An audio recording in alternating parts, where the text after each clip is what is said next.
अच्छा, तो ये एक मैं शॉर्ट वीडियो बना रहा हूँ ऑन द इम्पोर्टेंट टॉपिक्स। पीछे पड़ गए थे आप लोग, तो मैं खाली आपको हर टॉपिक से ना स्पेसिफिक एरियाज बता रहा हूँ जो मुझे लगता है इंपॉर्टेंट है। ये पूरा सिलेबस तो मैंने नहीं लिखा हुआ है, इसमें काफ़ी चीज़ें मिसिंग भी हैं। पर मुझे ऐसा लगता है कि इन टॉपिक्स में से क्या क्या इंपॉर्टेंट है जो कि पेपर में आ सकता है, हम बता सकते हैं। और इसके अलावा भी और कुछ भी आ सकता है, ठीक है। कोई गारंटी नहीं है इस बात की कि पेपर में क्या आएगा क्या नहीं आएगा। पर मैं आपको एक्सपेक्टेड बता रहा हूँ जो मुझे लगता है, जो ट्रेंड चल रहा है और जो टेस्ट नहीं हुआ काफ़ी टाइम से, और वो सारी चीज़ें मैं आपको बता रहा हूँ। आ गया तो अच्छी बात है, नहीं आया तो खैर है।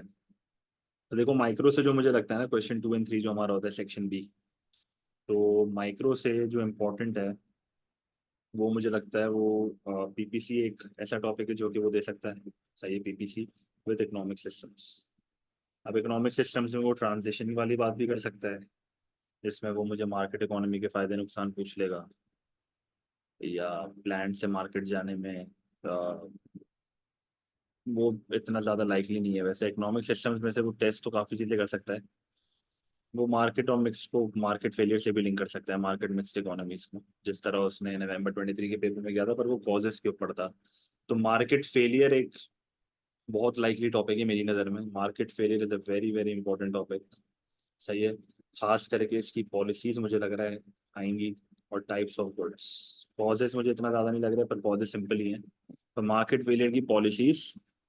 अच्छा, अब क्या पॉलिसीज, जैसे मेरिट गुड का क्वेश्चन आ सकता है कि भाई दो पॉलिसीज दे देगा, बता दो मेरिट गुड की प्रोविजन कैसे बढ़ाएं।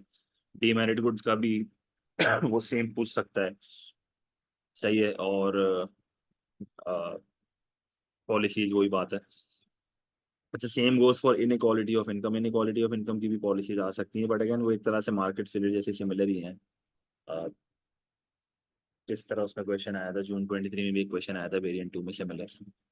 और इतना ज्यादा मुझे लाइकली नहीं लग रहा। वो मार्केट फेलियर मेरी नज़र में बहुत ज्यादा लाइकली है। टाइप्स ऑफ गुड्स में free good, public good, private good, merit, demerit, और उनकी पॉलिसीज। अच्छा, प्राइस कंट्रोल भी एक ऐसा एरिया है जो हमारे वेरिएंट में काफी टाइम से नहीं आया। वेरिएंट 2 की बात कर रहा हूँ मैं। जून 24 का जो मैं एक्सपेक्टेड आपको बता रहा हूँ, मैं वेरिएंट 2 के लिए बता रहा हूँ। सही है। तो मैक्सिमम एंड मिनिमम प्राइस एक ऐसा एरिया जो कि आ सकता है। अच्छा, अभी जो जो बातें मैं आपको जो जो टॉपिक्स बता रहा हूँ ना, तो उसके रिलेटेड जो क्वेश्चंस है, मैं एक लिंक आपको दूंगा। तो उस लिंक में 2 फाइल होंगी, उसमें क्वेश्चंस होंगे सिमिलर जो मैं बातें कर रहा हूँ अभी। ठीक है, तो वो क्वेश्चंस आप खाली गो थ्रू कर लेना, काफी सवाल है, पर देख लेना बस। आपको आइडिया हो जाएगा किन सवालों की बात कर रहा हूँ। तो प्राइस कंट्रोल में मैक्सिमम मिनिमम का 12 मार्क का क्वेश्चन आ सकता है। जैसे मैक्सिमम प्राइस का 12 मार्क का क्वेश्चन काफी टाइम से नहीं आया। या वो मैक्सिमम प्राइस को किसी और के साथ कंपेयर करके मेरिट गुड में भी दे सकता है। मिनिमम प्राइस को किसी और के साथ कंपेयर करके डीमेरिट गुड में भी दे सकता है। या जनरली और कोई भी पॉलिसी आ सकती है। अलग से मैक्सिमम मिनिमम का भी सवाल हो सकता है, 8 मार्क में आ सकता है, या 8 मार्क की भी ऐसी चीजें आ रही हैं। Elasticity is very very likely. सबसे हॉट टॉपिक इलास्टिसिटी है हमारे वेरिएंट का इस साल का। नहीं आया जून 23 में, तो लाइकली आएगा।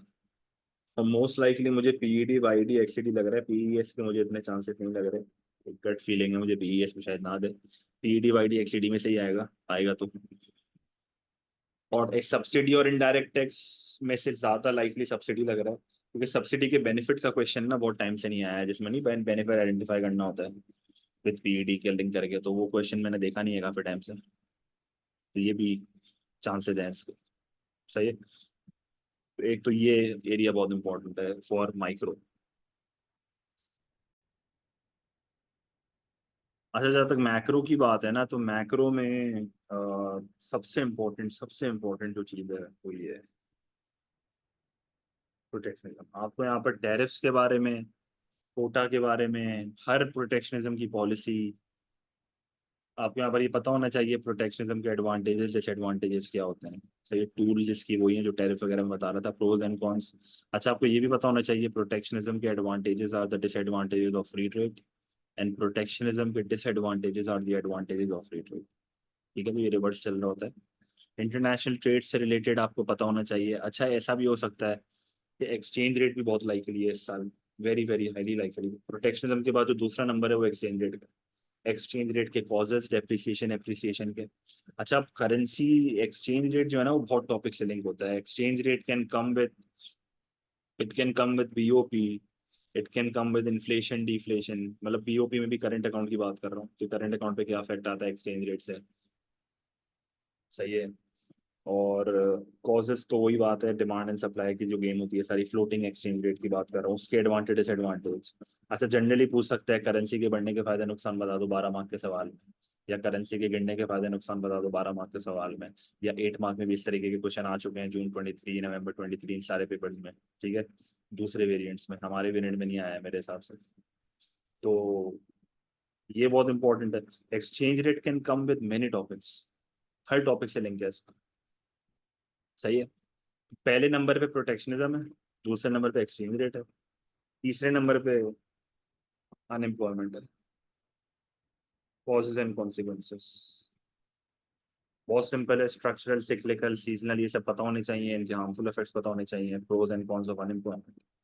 चौथे नंबर पे इकोनॉमिक ग्रोथ है, इकोनॉमिक ग्रोथ मार्च 23 और मार्च 24 में बैक टू बैक आया है। मुझे ऐसा लग रहा है कि इकोनॉमिक ग्रोथ का 8 मार्क का क्वेश्चन आ सकता है जिसमें वो इकोनॉमिक ग्रोथ को पीपीसी से लिंक करेगा। सही है। तो हो सकता है कि वो ये ऐसा सवाल माइक्रो में भी दे दे, भरोसा नहीं है इसका। एक्चुअल और पोटेंशियल का फर्क पूछ के बता देगा कि बता दो कौन सी ग्रोथ अच्छी है, ये भी हो सकता है। कॉन्सिक्वेंसेस का 12 मार्क का सवाल वैसे तो मार्च 23 और 24 में बहुत आ गया, मुझे नहीं लगता ये वापस इसको देगा।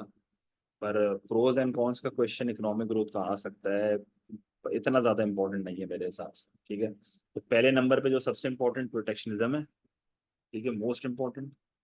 दूसरे नंबर पे the most important is exchange rate. तीसरे नंबर पे इकोनॉमिक ग्रोथ है। अच्छा economic growth is also important with, economic growth is also important with data response.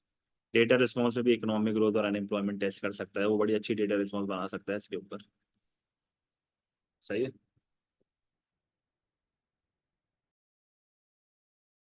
तो बेसिकली मैं ये कह रहा था कि economic growth and unemployment can also be tested in data response. सही है।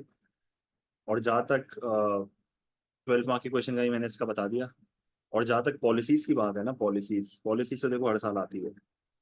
सही है। तो पॉलिसीज अगर आएंगी ना इस साल, जहाँ तक मेरा ख्याल है, वो अनएम्प्लॉयमेंट एंड इन्फ्लेशन को ही टारगेट करेगा मेरे हिसाब से। अच्छा मैं बता भी देता हूँ कैटेगरीज ऑफ क्वेश्चंस क्या होती हैं। अगर इन्फ्लेशन के साथ पॉलिसीज आती हैं तो वो जो है आपसे सप्लाई साइड फिस्कल मॉनेटरी तीनों का पूछ सकता है, क्योंकि इन्फ्लेशन के लिए तीनों पॉलिसीज होती हैं। बड़ा सिंपल है, बहुत बहुत बार मैंने करा दिया है, इवन रिवीजन में ही मैंने वापस करा दिया। डिफ्लेशन में सिर्फ फिस्कल एंड मॉनेटरी होती है, अगेन सिंपल है, मैंने रिवीजन में भी करा दिया है। अनएम्प्लॉयमेंट की पॉलिसीज जो है वो supply side can solve the issue of structural frictional, आप एजुकेशन एंड ट्रेनिंग वाले पॉइंट को यूज करके ट्रेनिंग से स्ट्रक्चरल सॉल्व करके दिखा देना, एजुकेशन से फ्रिक्शनल वगैरह सॉल्व करके दिखा देना। और फिजिकल मॉनिटरी सिर्फ सिक्लिकल अनएम्प्लॉयमेंट को सॉल्व करती हैं। दोनों में से बेहतर पॉलिसी कौन सी है ये सब मैंने रिवीजन में आपको बता दिया था।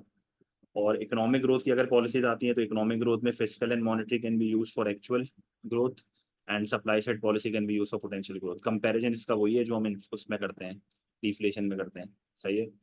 सप्लाई साइड डिफ्लेशन में नहीं होता, पर यहाँ पर ऑब्वियस सी बात है, आप अनएम्प्लॉयमेंट में भी एक्सपेंशनरी फिजिकल एंड मॉनिटरी लगाओगे, आप इकोनॉमिक ग्रोथ में भी एक्सपेंशनरी फिजिकल एंड मॉनिटरी लगाओगे, डिफ्लेशन में भी एक्सपेंशनरी फिजिकल एंड मॉनिटरी लगाओगे। सही है। अच्छा एक और चीज यहाँ पर आपको पता होनी चाहिए, वो ये पता होनी चाहिए कि इन्फ्लेशन में जो पॉलिसीज होती हैं वो कॉन्ट्रैक्शनरी फिजिकल एंड मॉनिटरी होती हैं और सप्लाई साइड होती है। डिफ्लेशन में एक्सपेंशनरी फिजिकल एंड मॉनिटरी होती है। अनएम्प्लॉयमेंट में एक्सपेंशनरी फिजिकल मॉनिटरी भी होती है और सप्लाई साइड भी होती है। इकोनॉमिक ग्रोथ में एक्सपेंशनरी फिजिकल मॉनिटरी होती है और सप्लाई साइड भी होती है। सही है। तो ये आपको डिटेल में लाजमी तौर पर पता होना चाहिए। और सबसे एंड में आपके पास इन्फ्लेशन है। इन्फ्लेशन में वो आपसे demand pull cost push inflation का कंपैरिजन पूछ सकता है।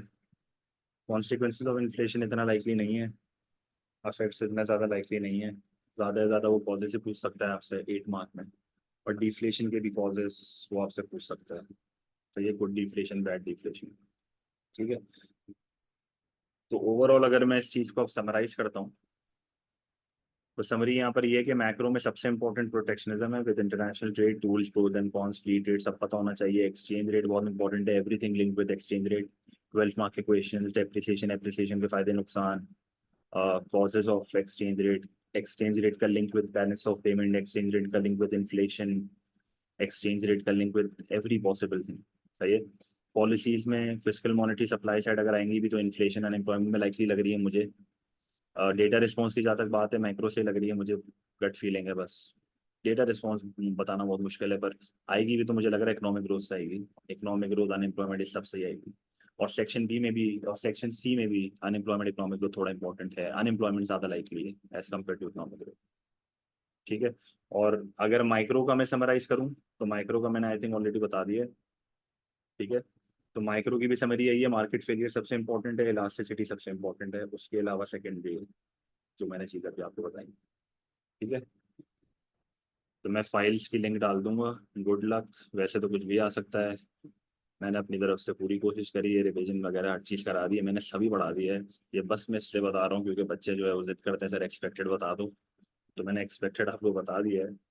और ये मेरी स्क्रीन भी बार बार डिस्कनेक्ट हो रही है, पर मैं लिंक डाल दूंगा नीचे, तो आप लोग लिंक से देख लेना, सही है। उसमें क्वेश्चंस होंगे सिमिलर। ठीक है। तो माइक्रो मैक्रो दोनों का मैंने बता दिया। माइक्रो में पीपीसी इकोनॉमिक सिस्टम सेकेंडरी है, मार्केट फेलियर और इलास्टिसिटी बिल्कुल टॉप पे रखना है, प्राइस कंट्रोल उसके बाद रखना है, और सब्सिडी मेरे ख्याल में थोड़ा मार्केट चेंजेस वगैरह के साथ ही आ जाता है सब्सिडी, इनडायरेक्ट टैक्स, इक्विलिब्रियम और ये सारी चीजें। ठीक है।